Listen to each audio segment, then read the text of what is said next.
नमस्कार, आपका स्वागत है हमारे विशेष कार्यक्रम हॉट टॉक में। हमेशा की तरह मेरे साथ मौजूद हैं हॉटलाइन के एडिटर इन चीफ राजा शर्मा जी, जिनकी प्रिडिक्शन के बारे में पूरे देश में चर्चा हो रही है, फिर चाहे वो प्रदेश के मुख्य सचिव के कार्यकाल की वृद्धि का लेकर हो या लैंड पुलिंग का मामला हो, जिसकी सीधी रिपोर्टिंग देश के गृह मंत्री के निवास से, मीटिंग स्थल से होती है। तो ऐसे तमाम सारे खूबियों के साथ हमारे साथ बैठे हैं राजा शर्मा जी। राजा भाई, स्वागत है आपका। Thank you sir.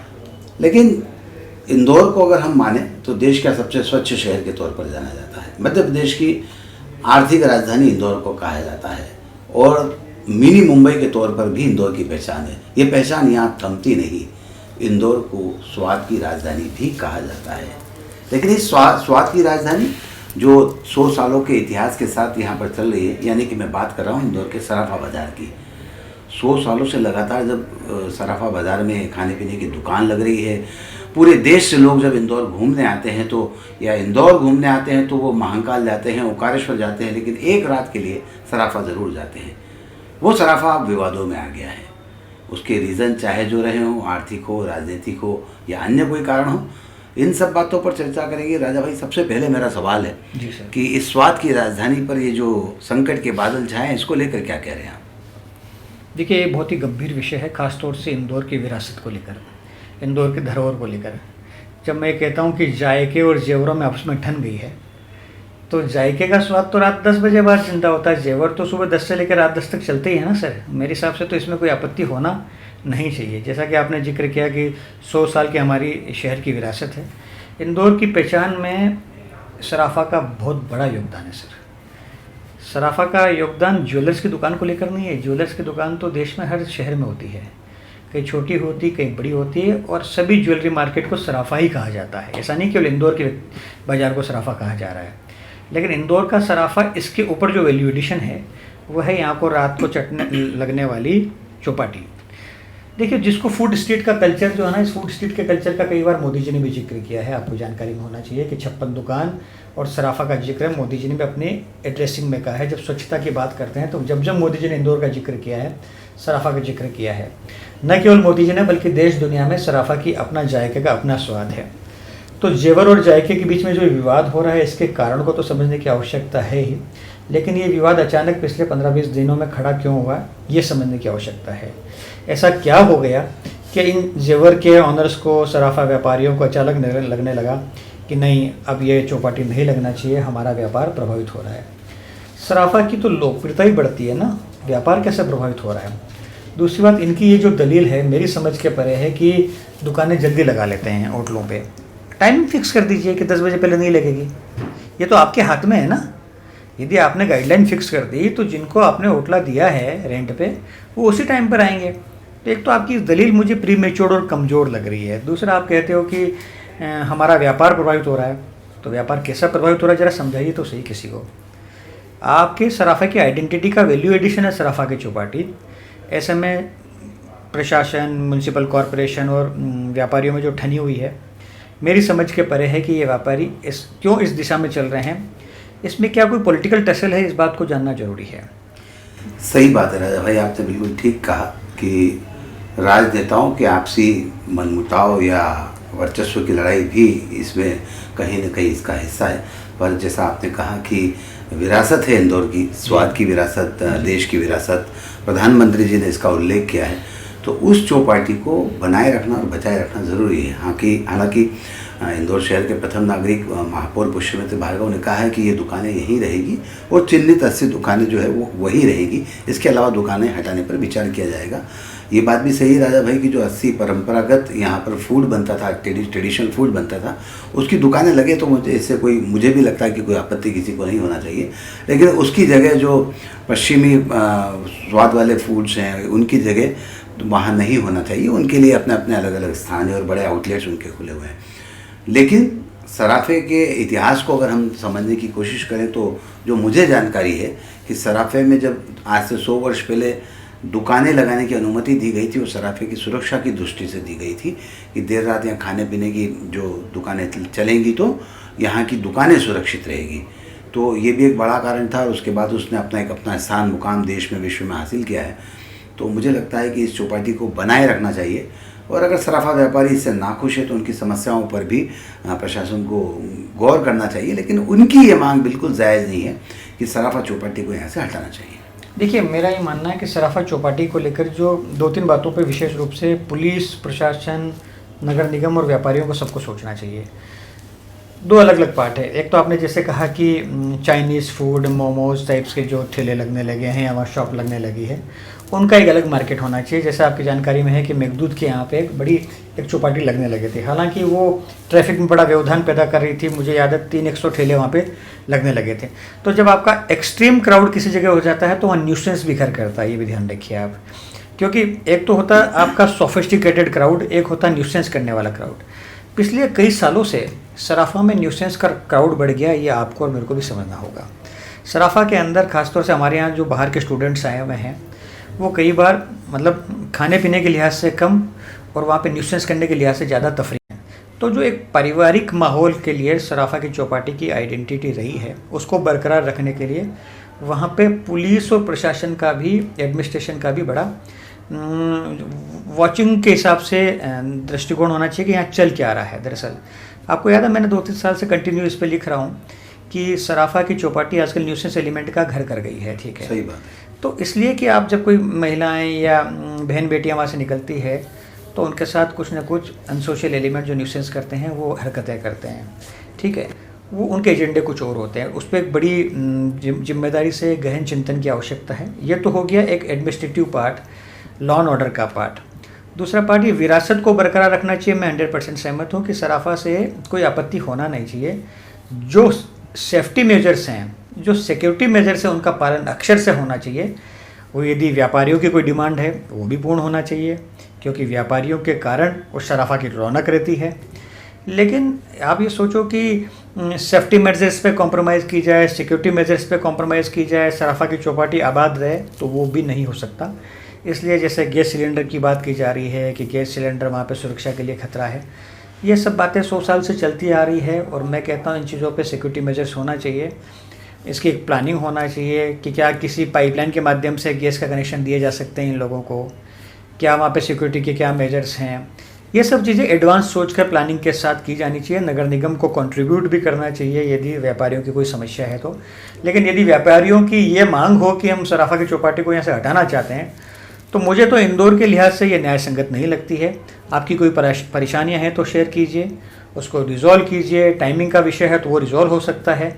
मुझे नहीं लगता 7-8 बजे कोई वहाँ जाता होगा। 7-8 बजे तो लोग मार्केट में घूमते रहते हैं। परिवार के हिसाब से आदमी 10-10:30 के आसपास जाता है वहाँ पे।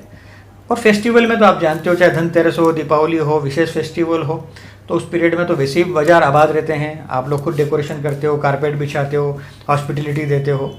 तो ये वैल्यू एडिशन का पार्ट है। अब इनके पीछे कौन ताकतें काम कर रही है, कौन से पॉलिटिकल टसल्स हैं, क्या वहाँ किसी के व्यक्तिगत इंटरेस्ट हैं, कोई ज़मीन जायदादों के इंटरेस्ट हैं, इन वो भी एक चिंतन का और सोचने का दृष्टिकोण तो होना चाहिए कि अचानक ये आग क्यों लगी है, चिंगारी क्यों भड़की है। राजा भाई बिल्कुल ठीक कहा। व्यक्तिगत इंटरेस्ट, व्यापारिक इंटरेस्ट, व्यावसायिक इंटरेस्ट, ये सारे चीज़ हर जगह मौजूद होती है। और अंदरूनी कहानी क्या है इसकी तह तक तो हम पहुंच नहीं पाए। लेकिन आपने एक बात जो कही वो बिल्कुल सही कही है कि परिवार की महिलाएं या बहन बेटियां जब वहाँ उस मार्केट में भीड़ में घुसती है तो वहाँ पर कहीं न कहीं वो असामाजिक तत्व या कुछ लोग ऐसे सक्रिय होते हैं जो रोज़ सराफा से मात्र इसीलिए घूमने आते हैं, जिनके दृष्टिकोण काफ़ी अलग होते हैं। इस पर एक सुझाव भी मैंने राजा भाई देना चाहता हूँ कि सराफा की जो अगर नए नगर निगम और सराफा व्यापारियों के बीच कोई समझौता हो जाता है और वे इस बात पर राज़ी हो जाते हैं कि 80 परंपरागत दुकानें लगना चाहिए, तो सिर्फ एक साइड पर दुकानें लगे और एक साइड पूरी खाली छूटे, ताकि लोग उस पर आ जा सकें, आसानी से आना जाना हो पाए। और ये जो स्थिति दोनों साइड दुकानें होने की वजह से बीच में से निकलने में जो दिक्कत होती है उसका सामना कम करना पड़ेगा। और एक साइड दुकानें होने से 80 दुकानें लगनी हैं तो चाहे तो शक्कर बाज़ार तक भी एक्सटेंड किया जा सकता है उनको, और लोग प्रॉपर ढंग से खा भी पाएंगे और चल भी पाएंगे। लेकिन आज की स्थिति जब दोनों तरफ दुकानें हैं तो निश्चित तौर पर जो लोग वहाँ स्वाद का जायका लेने जाते हैं उनके लिए काफी कंधे से कंधे टकराते हैं, लोग निकल नहीं पाते हैं। दूसरी बात, महिलाओं और बच्चियों के लिए काफ़ी दुश्वार हो जाता है वहाँ से निकलना। बुरी और होती है। मतलब वहाँ जो लोग, मैं जो लगातार देखता हूँ, समझता हूँ, उस पर लिख भी रहा हूँ कि वहाँ पे जो न्यूसेंस करने वाले अनसोशल एलिमेंट जो हैं वो इसी मकसद से वहाँ पे आते हैं। और मैंने बीच में लिखा भी था कि वहाँ की जो पुलिस चौकी है, वहाँ की पुलिस चौकी में कभी पुलिस मौजूद नहीं रहती है, और यदि पुलिस चौकी या पुलिस थाने के बीच में ये इतना हो जाता है तो हिम्मत देखिए न्यूसेंस करने वालों की कि पुलिस भी उन लोगों पे कोई अंकुश नहीं लगा पा रही है। बहरहाल सराफा इंदौर की विरासत में से एक है और इस सराफे को बचाए रखने के लिए हम सब लोगों को प्रयास करना होगा। प्रयास इस तरह का हो कि सभी पक्षों की विन विन सिचुएशन हो, मेरा मतलब किसी का अहित नहीं हो। तो इस तरह से किसी सोल्यूशन पर बात की जानी चाहिए। राजा भाई, सबसे पहले आपको बधाई देना चाहता हूं कि प्रदेश के मुख्य सचिव को लेकर आपने पहले ही बता दिया था कि मुख्य सचिव कौन बनने वाले, वापस रिपीट हो रहे हैं, एक्सटेंशन हो रहा है। लेकिन यहाँ तक तो आपने बिल्कुल ठीक कहा है, लेकिन इसके साथ जो हैरानी वाली बात थी कि 1 साल का एक्सटेंशन मिलेगा, तो ये भी बहुत अच्छी बात है।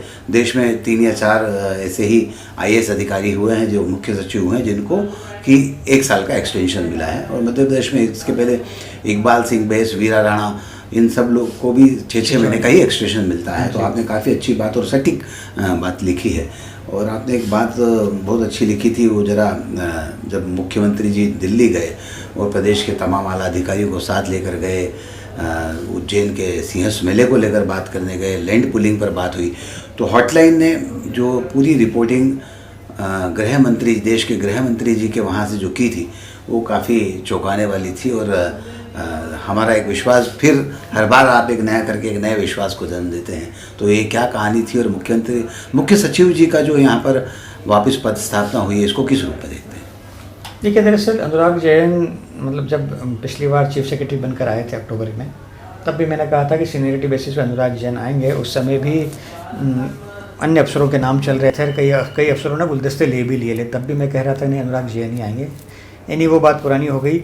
अब बात आती है एक्सटेंशन को लेकर कि एक्सटेंशन किन परिस्थितियों में हुआ है और 1 साल का एक्सटेंशन क्यों मिला है। देखिए, मेरा बहुत स्पष्ट मानना है कि अनुराग जैन प्रधानमंत्री कार्यालय के सबसे विश्वस्त व्यक्ति हैं और कोई भी चीफ सेक्रेटरी जो होता है ना, उस पर केंद्र की नज़र रहती है।